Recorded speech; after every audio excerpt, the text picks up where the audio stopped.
everyone. Welcome to FutureWork, a weekly live show brought to you in partnership by HR leaders and Hackett HR and our friends at Joveo, the world's AI-powered recruitment marketing platform. I'm Chris Rainey, co-founder and CEO at HR Leaders and host of the HR Leaders podcast. Super excited for our as always, to be joined by my co-host. I keep calling him partner in crime, but I feel like I have to make something up new at this point. You all know him. Matt Burns is a former HR executive, global industry analyst, and co-founder at Atlas Copilot.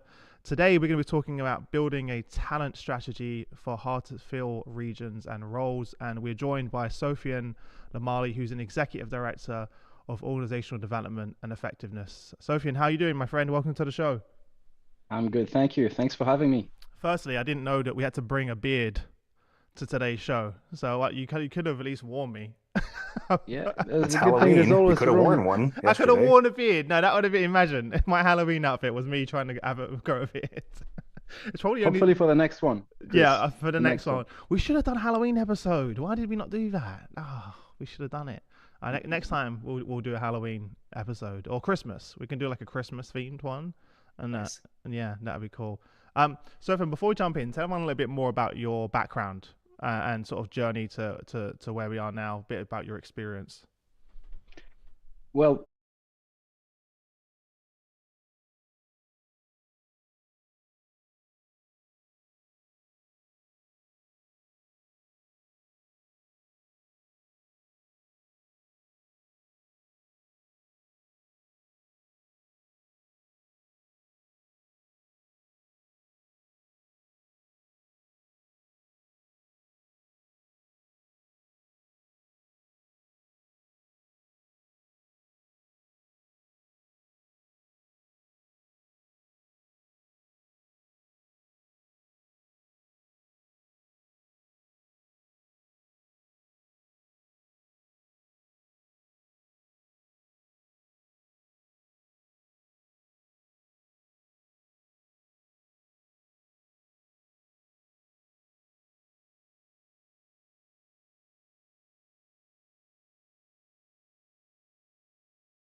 exciting. Nice. And so when you think about today's topic, how to build a talent strategy for hard to fill roles and regions, what's the first thing that comes to mind for you? Ah, um, the first thing that comes to mind for me is we're all in the same. We all have the same challenge. No matter how good your company is, even the best companies in this world, they are all struggling to get the talent they need for their ambitions. So it's a global problem. Some regions, some markets, some industries might be more challenging. For me, it's all about one thing, which is how fast you can accelerate people's development. It's no longer for me a competition to attract talent. It's really a competition about once you have the talent internally, how fast you can accelerate them. Love that, Matt. Yeah, it's spot on, especially demographically speaking. I mean, different challenges depending on where you are in the world. In North America, Western Europe, Asia Pacific, more people leave the workplace every single day than join it. And that's going to be that way for the next 15 years, even after you account for immigration. But in the Middle East, opposite problem, a relatively young workforce where the challenge really is, do we have the right leaders in place to fill those senior roles? And that's where someone like Sofian is obviously spending a lot of his time thinking about those at the macro level. How do they grow leaders to take on executive positions and lead organizations in the next era of success? Sofian, you mentioned that you were focused the last couple of years maybe at the executive level, but now you have more of a broader approach. Um, can you walk us through kind of your strategy, kind of how you're approaching this? Because there's a lot to get done, a lot to focus on. How are you prioritizing your team's time, energy, resources? Yeah, yeah. Um, so right now I sit at the core of corporate strategy, at the intersection of corporate strategy and HR, really. My role could be called corporate strategy or could be called HR. It has a big impact on people, obviously. But my role is to understand where we are going, understand the trends, external trends, understand where the organization is evolving, where the market is evolving, but also understanding our internal challenges, right? In terms of efficiency, effectiveness. Do we have the right business models? Do we have the right interfaces to work with each other, to interact with our customers, with our suppliers, and how to manage this? So basically, in my role, I need to apply a multidisciplinary lenses. Like sometimes I look at it from a pure financial standpoint. I need to bring a bit about technology, about processes, and in many cases, we think that what I call the hardware, which is your structures, your systems, your data, your processes, is the problem. And after you diagnose things, you realize it's many times about people. So sometimes you have a really good design, you don't have the right people to make it work. You don't have the right culture for this to create the value that you need. So my role is really doing a lot of diagnosis, and whenever things come to my plate, I sit with my team and look at, okay, how complex is this? How strategic is this? If it's a small thing, we make sure that somebody else in the business can take care of it. And if it's a really complex, then we put our resources. And what we do is that we apply an evidence-based approach. We look at all the data we have, we interview people, we bring them together in focus groups, workshops, etc. And oftentimes, whatever we come up with as a solution is something that we co-create together.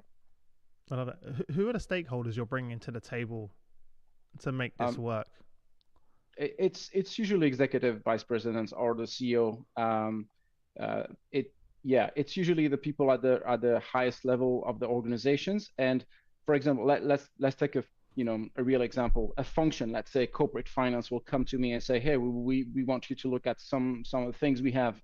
We're going to sit with all the executive leaders of corporate finance to understand the challenges, but we're also going to sit with all the internal customers, and we're going to try to look at where are the frictions, like how are they seen by the customers they're serving internally. And oftentimes we also do external benchmarks. I'm not a big fan of benchmarks just to bring best practices, but when you look at efficiency and headcount and technology and process maturity and things like this, we try to look at benchmarks within our industry. Mr. Burns, does that sound familiar to you? Very. And just that, I love the emphasis on evidence base. I think oftentimes talent can struggle from this subjective analysis. And I've certainly been through a lot of talent sessions where it feels very much like evidence is missing from the conversation, but I don't think we have that luxury anymore. And ultimately, I think we actually have more data than we've ever had before as well. So we can inform these conversations with the impact of talent on business performance, on the impact of talent in terms of employee experience and succession, and ultimately engagement, because talent is a large part about what you do to keep people engaged in organizations. My favorite stints in the corporate world involved me spending time with organizations and changing roles almost every 18 months to 2 years, where I was constantly being challenged to bring my skill set to bear or learn something new. And that's what today's generations want. They want that access to opportunities. Yeah, and let me build on that, Matt. When you talk about evidence-based, these words can be kind of overused or misused sometimes. Sometimes you feel like everything you say or everything you do has to have an academic research that has been peer-reviewed and reproduced 20 times, so you can move, one step forward. The way I look at evidence-based is a bit of a more holistic. Yes, there's a lot of academic research, and that's something that is really strong and robust. But you also have, as you rightly mentioned, you have a lot of data in your company. You have so much data about financials, we know so much about our people. Like, sometimes companies, focus a lot about knowing about the customers. But if you think about your people like customers, you know so much about their habits. You have all the data about their pay, their leave, their absence, their performance, their training, how engaged they are, and there's just so much you can get from what you already have, and also sometimes you just need not just raw data that is quantitative, but you also need the qualitative, the understanding, the context. So we do a lot of interviews and engaging. It's not just a way to get data, but it's also a way to engage them as part of the process. I love that. I think it's so important, because I'll often hear from executives that they don't have access to the data they need to get it. Like, it's so easy now to collect feedback from colleagues with survey tools, with technology. It doesn't have to be a robust 300-question employee engagement survey. It could be a 3-question survey or a 1-question survey to test sentiment, to test ideas, to have town hall meetings. Like, you can get data if you're intentional about collecting it. So I think, again, nowadays we have such great tools to leverage to get those insights to inform business decisions. And I agree with Sofian. Like, you do want to blend academia and best practice, but don't overthink it. Like, don't let great be the enemy of good. If you have nothing, start with something and then build from that. I want to move us back to where we started, because I know with us three, we're going to go off in 1,000 directions. Sophie, I'd love to understand from you, how are you and the team anticipating and responding to this fluctuating talent and skills demands? It's kind of evolving so rapidly that it's difficult to keep up. What's working for you?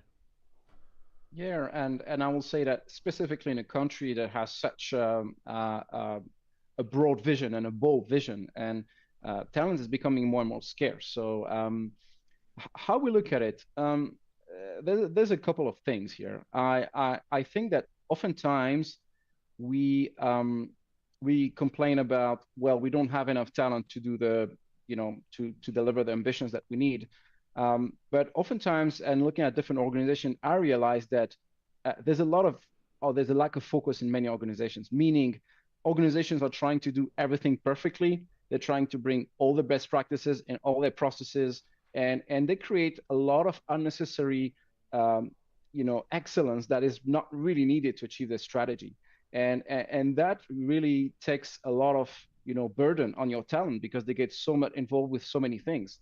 So for me, and I'm trying to look at the macro thing, which is just focus. Just look at what are your best bets.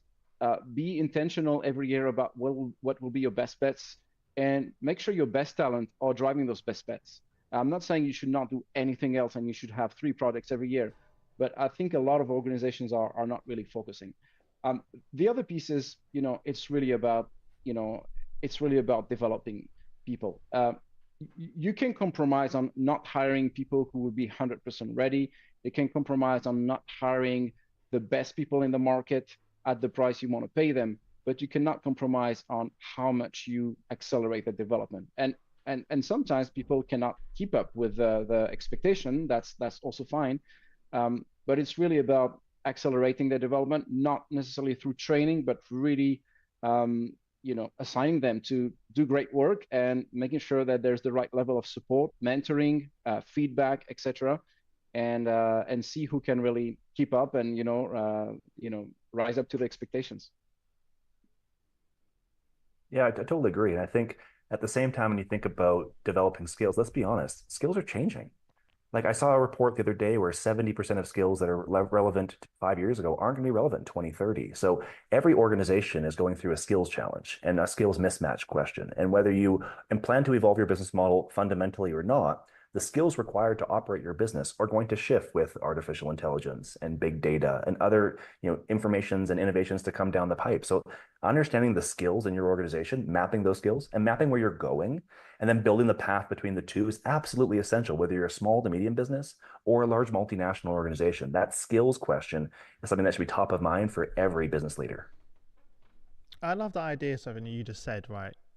That rather than waiting until people have the skills or developing them, you said put them in the projects and then they can develop them in the flow of work whilst doing the work. I love that, and I don't think we think about that enough, because companies are looking for this sort of perfect match, right? Of they have these specific skills and then they can go into work on this project. But why not put them in those projects and they can then learn them, right? Whilst they're actually doing the work, because that's how we learn. That's how I learn best, is I jump in the deep end and then I learn to swim and then slowly develop those skills. I love that approach that you're taking. But you have to create a psychological safety in the business for people to feel comfortable to do that, and also understand that there will be failures and there will be mistakes. How are you managing that? Yeah, absolutely. And it's a big question. I think we'll need hours to talk about this, but how do you create that culture where you consciously assign people to projects that they're not completely ready for? You're going to tolerate that imperfection, but you're also going to provide the right support and reflection and feedback. I think it's a company culture, and whatever culture you want to build, I will say it always starts at the top, setting the tone, role modeling that, being tolerant on mistakes, bring the right support. If it's external support, if we need consultant, we need certain expertise, let's bring them and let's make sure we learn from them. Let's make sure we ask them questions. Let's be curious. And sometimes it's also about, the baseline can be average, but it's always about continuous improvement, setting the tone that it's okay to start okay, but we're going to raise the bar every year, every month, we're going to raise the bar. And, after a couple of years, you realize that actually we are getting much better than we thought at this. In my company, this is the name of the game. This is how we develop talent. We don't live in a perfect world. We don't aim to be perfect. And we quite could be process oriented and look at best practices, but eventually we just need to get it done and keep improving it. Was it a challenge? Yeah, totally. I'll go for it, Matt. Sorry. No, I said I totally agree with that. And I think what I loved about the idea is creating imperfection as part of the model, more of an agile methodology, so that you have the opportunity to learn and grow in the role. But to your point, Chris, psychological safety is critical. If the example is I step into a cross-functional opportunity and then it inhibits my career because a mistake was made, then guess what? The next time an opportunity comes up, I'm not putting my hand up, and nor will any of my peers. So you have to work really, really hard to understand that imperfection is part of that model. And then you have to think about the bigger picture, because it's kind of like pay me now or pay me later. If you don't develop the skills today and you need them tomorrow, they're going to cost more money. It's going to cost more money to bring in consultants or augment your workforce when you go out to the market and try and bring it in at market rates. Where if you develop it internally, you're not only going to grow those rates at a more economical level, but you're going to build engagement and experience and ultimately succession, which benefits you in the long run. So it's always, for me, talent's always about pay me now or pay me later. And I prefer the model that Sofian's providing, which is let's focus in on engaging our employees at the same time we're growing as a company. It creates that really strong learning culture that we're all striving for. Yeah. Someone asked in the chat, Sofian, like, how do you identify those people that perhaps aren't yet completely ready, but you think you see the potential, for example, right? Or you've identified something in them. What does that look like in the process in the organization? Yeah, that's another big question, and I think it's a timely question because a lot of companies are embracing this skills-based transformation where they are going from job-based to skills-based or competency to more skills, and technology and AI is enabling that big time. For me, it's as simple as understanding the amount of skills you have in your company. Like I can tell you, most companies that are of large size like mine do not really understand the skills people have. There's always an issue of, keeping the data up to date. There's always the issue of having people fill their profile, sharing all the skills they have, etc. So eventually we look at people in a very limiting fashion, whereas they can do much more than we know. So first, understanding the skills they have, but also understanding the aspirations they have. And if your talent management system, no matter how you call it, can carry that for you, of course, technology can help you map the skills. You can even take the LinkedIn profiles of your employees and import them and create a skills profiles naturally. That's great. Not in all countries. Also, just for everyone listening. Yeah, not in every country. Let's point that out. Just before we get someone in trouble. Listen, check wherever you are based if you're allowed to do that. But yeah, carry on. I just want to add that caveat. It seems like you're talking from experience, so thanks for correcting me. So that's one thing, but aspirations, and you need to have a two-way conversation at a micro level, like between a line manager and their people, but also in a systematic way where you have a way to look at, okay, I have this new project in ESG. Okay, who cares about ESG in my whole company? Can I find that easily? That's a big challenge. At scale, that's a real big challenge, and technology can help, hopefully. Well, let's separate technical skills from leadership skills, because projects often orient around a very specific use set or problem set. And the tendency is, well, who has adjacent experiences in this area that we can tap on to grow? Where I see oftentimes gaps are understanding the intentionality of why should this individual from a leadership perspective embrace this new opportunity? Are they going to experience working cross-functionally or managing up or dealing through conflict? So intentionality is a really big part of this question. Yes, by all means, give people exposure cross-functionally to different parts of the business so they can see the technical parts and how they all intermingle, but then also be thoughtful about what they get from it personally that they can grow and learn, because cross-functional leadership that's based purely on exposure to different operational parts of the business is not leadership. It's a really strong individual contributor that has broad skills. You need to teach those other aspects. People call them soft skills. I don't love that term, but the idea of leading people, being led, managing up, communicating with influence. These are really critical skills that you can develop in projects in addition to getting exposure to the more operational elements. Absolutely. Well, one of the things I've seen a lot of companies doing really well right now is when it comes to fluctuating talent and skills demands is combining full-time and part-time contracts and roles to be more agile. And I'm seeing this happen more and more in organizations in order to move quickly. So both hiring externally, contract-based, and full-time employees, weaving that together to give them that ability to bring in those external skills and resources, and have the agility to move fast. Are either of you seeing that? I'm seeing more and more of this now in organizations. Yeah, no, absolutely. I think it's not new, but I think there are a few things in the society happening that maybe bring this more Yes. obviously to the table. I will say the first thing is you first need to work on your people and make sure they have the right skill, they have the right soft skills, so they can constantly reinvent themselves. You can have very good technical people, but if they cannot learn quickly something new, it becomes a liability. So you almost need like those super talented people that can do pretty much of everything. And I know it sounds really easy to say, but you need that lifelong learning institutionalized in your company. That's the first way to mitigate the risk. Of course, having some contingent workforce is a way you manage uncertainty, right? The more you're uncertain about your business, the more you're uncertain about, do we need those skills for the future? The more you're uncertain about the people themselves, like, are they the right people for us? The more you're going to lean towards having contractors, having consultants, etc. I think that's always happened, and that's happening even more so because we're becoming more globalized. So you can have people working from home in another part of the world. And there's now a bigger thing in the society, which is this gig economy, which is an extension of that, which is basically, if you think about the US society, like there's more than half of the workforce in the US that is gig workers. So you need to decide whether you want to get rid of half of the workforce and the potential out there and just focus on full-time employment, or you want to exploit that potential. And guess what? Those who can afford to be gig workers are usually the most skilled. That's why they can afford that, right?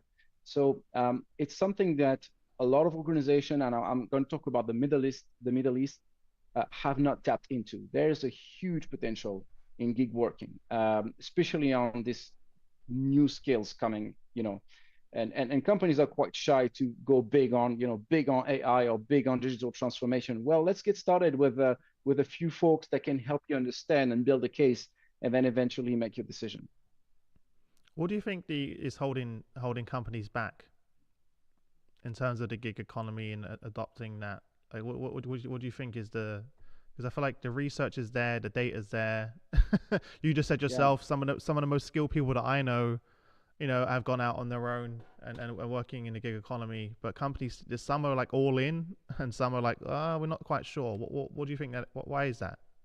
It's just hard to operationalize. Like, it's hard to bring it into practice. You think about organizations, it's so traditional and so ingrained, full-time role, hiring process, onboarding. We know we have this resource for 40 hours a week, Monday to Friday, 9 to 5. Like, it's so predictable, and our business structures are set up for that.